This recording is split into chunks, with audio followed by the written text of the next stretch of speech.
All right, welcome back. In the last class, we stopped at different JavaScript data types. We have talked about the number data type. That is when you see a number that is not put inside quotation. Please take note of that. If it is placed inside quotation, it is no more a number data type.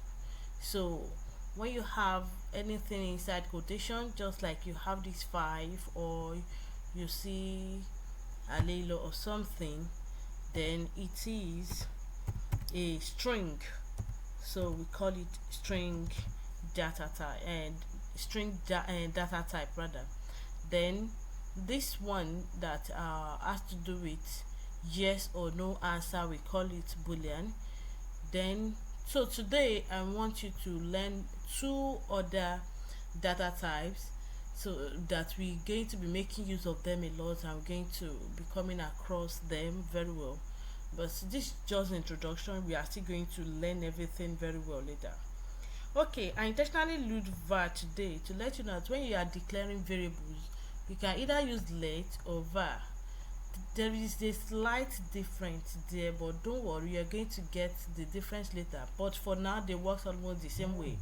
So if you are using let and it's not giving you the result you want, you can try to use variable. So it's almost the same thing. So variable, now we say var, then we declare universities. So another example we're talking about, another data type we want to talk about is array. We call it array. So first, some things you need to know about array is that after you have declared your variable this way, your array's parameters usually placed inside this square brackets. Inside the square bracket, please take note of that. Inside this square bracket. So now we have unilag, we have OUU, so it contains different strings. Array contains different strings. Are you getting that now? So array contains different strings. So this place now we're talking about different universities and all of that. So we can do many things instead of doing it one by one under normal string or something. Then inside the array we can do many things. Okay, so the same thing with object too. So let's go to object. So this one too can let us do many things that has to do with a particular object. So this is the object in question now, person. Are you getting it now? So we say var person equal to now first name.